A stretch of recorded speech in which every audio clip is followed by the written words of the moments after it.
Assalamualaikum warahmatullahi wabarakatuh. Alhamdulillahirrahmanirrahim. Wassalatu wassalamu ala asrafil anbiya'i wal mursalin sayyidina wa maulana Muhammad. Pertama-tama saya menjelaskan strategi pembelajaran statistik. Perkenalkan, nama saya Ahmad Zaini Solikin, NIM 31501900007. Definisi strategi pembelajaran yaitu pembelajaran aktif adalah pembelajaran yang memberikan kesempatan kepada peserta didik untuk aktif membangun sendiri konsep dan makna melalui berbagai macam kegiatan. Cirinya yaitu 1. Berbicara dan mendengar, 2. Menulis, 3. Membaca, 4. Refleksi. Selanjutnya tujuan yaitu kegiatan dalam pembelajaran aktif dapat mencegah terjadinya seleksi yang monoton sehingga peserta didik akan lebih banyak memberikan perhatian dan lebih menikmati sesi pembelajaran. Yang kedua, pembelajaran aktif dapat menginteraksikan bahan-bahan ataupun pengetahuan baik yang lama maupun yang baru. Yang ketiga, dalam pembelajaran aktif peserta didik dilibatkan dengan keterampilan berpikir tingkat tinggi. Hal ini akan menyebabkan keterampilan berpikir tingkat tinggi peserta didik semakin terasa. Keempat, kegiatan mandiri memberikan kesempatan kepada peserta didik untuk melibatkan gaya belajarnya sendiri dalam kegiatan-kegiatan. Yang kelima, peserta didik akan lebih mampu untuk mengulang langkah-langkah penting jika kegiatan tersebut dilakukan sendiri. Selanjutnya, yang terakhir, pembelajaran aktif memerlukan tanggung jawab individual dan sekaligus tingkat kerjasama yang tinggi. Hal ini dapat meningkatkan kemandirian dan juga keterampilan sosial peserta didik. Bentuk-bentuknya, 1. Critical incident atau pengalaman penting, 2. Prediction guides atau tebak pelajaran. Selanjutnya teks acak, yang keempat reading guide atau panduan membaca, yang kelima grup resume atau resume kelompok, yang keenam prediksi kawan, yang ketujuh assessment shares atau menilai kelas, yang kedelapan question student have atau pertanyaan dari siswa, yang ke-9 instant assessment atau penilaian instan, yang ke-10 active knowledge sharing atau saling tukar pengetahuan. Dan selanjutnya yang 11 true or false atau benar apa salah. 12 benar salah berantai. Yang ke-13 inquiring means when strike noun atau bangkitkan minat. 14 listening team atau tim pendengar. 15 guided note taking atau catatan terbimbing. Kelebihannya saat A. Mengajak siswa untuk belajar bertanggung jawab terhadap pembelajaran pendidikan mereka sendiri.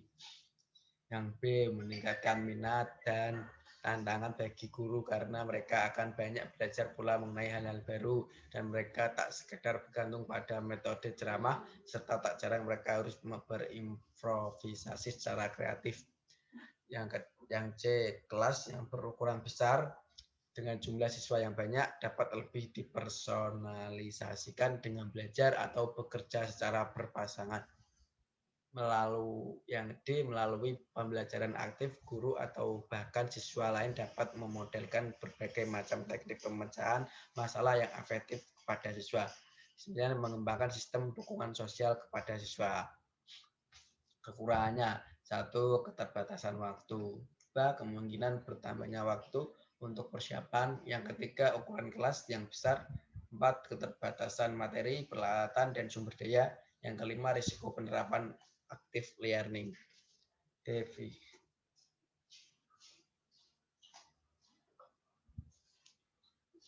Definisi pembelajaran kooperatif merupakan model pembelajaran dengan menggunakan sistem pengelompokan atau tim kecil, yaitu antara 4-6 orang yang mempunyai latar belakang, kemampuan akademik, jenis kelamin, ras, atau suku yang berbeda.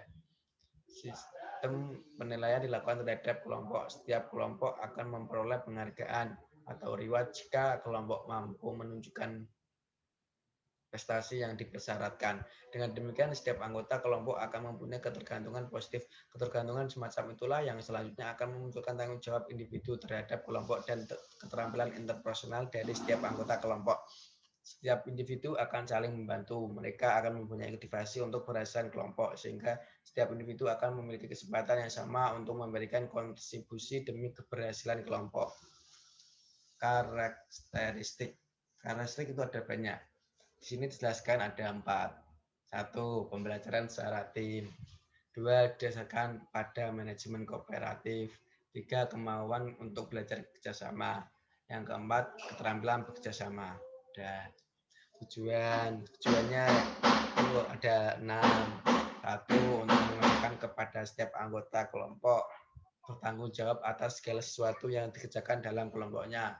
2. Untuk lebih mengenal setiap anggota kelompok siswa, untuk melatih kerjasama kelompok. 4. Untuk melatih sikap adil kepada setiap anggota kelompok. Yang kelima, untuk mengevaluasi apa saja kekurangan dari sistem dari kerja kelompok. Yang keenam, untuk melatih setiap anggota kelompok berbagi kepemimpinan dan membutuhkan keterampilan untuk belajar bersama selama proses belajarnya.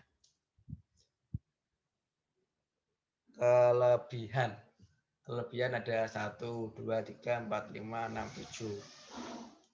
Nah, itulah, maaf berisik ya, ada tukang lagi bangun. 1. Melalui SPK siswa tidak terlalu menggantungkan pada guru. 2. SPK dapat mengembangkan kemampuan mengungkapkan ide atau gagasan dengan kata-kata secara verbal dan membandingkannya dengan ide-ide orang lain. 3. SPK dapat membantu anak untuk respect pada orang lain. 4. SPK dapat membantu memberdayakan setiap siswa. 5. SPK merupakan suatu strategi yang cukup ampuh untuk meningkatkan prestasi. 5. Melalui SPK dapat mengembangkan kemampuan siswa untuk menguji ide dan pemahaman sendiri. Yang keenam, SPK dapat meningkatkan kemampuan siswa untuk menggunakan informasi dari kemampuan belajar abstrak menjadi nyata. Kekurangan itu ada 4. Ya udah, kurangnya kan semua pada tahu, jangan dijelasin.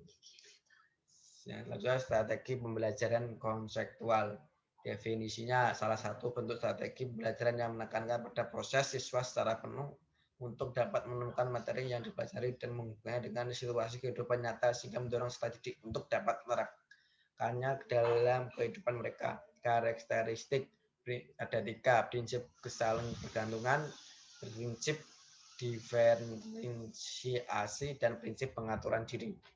Tujuan ada 1, 2, 3, 4, 5, 6, 7. Yang komponen ada 5. Ya, salah satunya melaksanakan penilaian terhadap pemahaman, mengkaji konsep atau teori yang akan dipelajari oleh siswa. Selanjutnya, kelebihan itu ada 2. 1. Pembelajaran menjadi lebih bermakna dan real.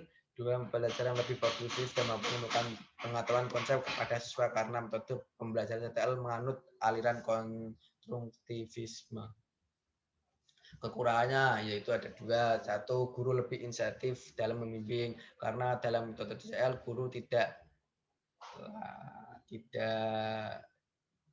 lagi berperan sebagai pusat informasi. Yang kedua, guru memberikan kesempatan kepada siswa untuk menemukan atau menerapkan sendiri ide-ide dan mengajak siswa agar dengan menyadari dan sadar. Strategi pembelajaran berbasis masalah SPPM, definisi, pada tahu sudah lewati. Karakteristik SPPM memiliki 3 ciri utama. 1. SPPM merupakan rangkaian aktivitas pembelajaran. 2. Aktivitas pembelajaran diarahkan untuk menyelesaikan masalah. Yang ketiga, pemecahan masalah dilakukan dengan menggunakan pendekatan berpikir secara ilmiah. Selanjutnya, tujuan SPPM. Ada 2, udah pada tahu semua, lewati. Desain masalah SPPM. Bahan pembelajaran masalah hendaknya menggambarkan isu-isu yang konflik. Bahan pembelajaran masalah hendaknya berhubungan dengan kepentingan. Makanya bahan pembelajaran masalah semua lah. Udah itu aja. Langkah-langkah SPPM. Merumuskan masalah, menganalisis masalah, merumuskan hipotesis, mengumpulkan data, pengujian hipotesis, merumuskan rekomendasi pemecahan masalah.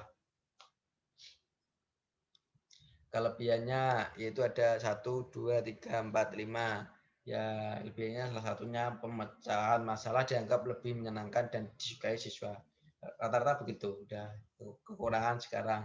Apabila siswa tidak memiliki minat atau tidak mempunyai kepercayaan bahwa masalah yang dipelajari sulit untuk dipecahkan. Berdasarkan strategi pembelajaran melalui problem solving membutuhkan cukup waktu untuk tanpa pemahaman mengapa mereka berusaha untuk memecahkan masalah yang sedang dipelajari, maka mereka tidak akan belajar apa yang mereka ingin pelajari. Definisi strategi pembelajaran afektif yaitu strategi yang bukan hanya bertujuan untuk mencapai pendidikan kognitif saja, akan tetapi juga bertujuan untuk mencapai dimensi yang lainnya. Afeksi juga dapat muncul dalam kejadian behavioral yang diakibat dari usaha pembelajaran. Selanjutnya, tingkatan strategi afektif A. Tingkat prakonvensional, B. Tingkat konvensional, C. Tingkat konvensional. Macam-macam strategi pembelajaran afektif ada tiga. Satu, model konsiderasi. Dua, model pengembangan kognitif. Tiga, teknik mengklarifikasi nilai. Ada 5 deh, tambah 2. 4, mengembangkan moral kognitif. 5, model non-direktif. Kesulitan pertama selama ini proses ada 4. Yang terakhir, pengaruh kemajuan teknologi, khususnya teknologi informasi yang menunjukkan aneka pilihan program acara berdampak pada pembentukan karakter anak. Strategi pembelajaran kuantum, yaitu orkestrasi bermacam-macam interaksi yang ada di dalam dan di sekitar momen belajar. Lanjutnya tujuan itu ada 5 ya, udah tahulah tujuannya apa. Salah satunya ya untuk membantu mempercepat dalam pembelajaran, untuk menciptakan lingkungan belajar yang efektif. Terus asas utama kuantum teaching lewati prinsip-prinsip belajar kuantum ya ada di PPT, tinggal baca aja, saya nggak bisa baca. Langkah-langkah pembelajaran kuantum teaching itu ada A sampai H, itu berarti 1, 2, 3, 4, 5, 6, 7, 8, 9. Kelebihan kuantum learning udah ada di PPT, kita baca. Kekurangan kuantum learning ya itu sama aja. Pembelajaran kognitif definisinya adalah model pembelajaran yang menggunakan kaidah-kaidah keilmuan yang memuat serangkaian aktivitas. Selanjutnya tujuannya, prinsip, langkah-langkah, kelebihan, kekurangan. Kekurangannya yang terakhir ya ini biar ada kelebihan dan kekurangan. Kelebihannya ada 7. 1, membantu siswa untuk memperbaiki dan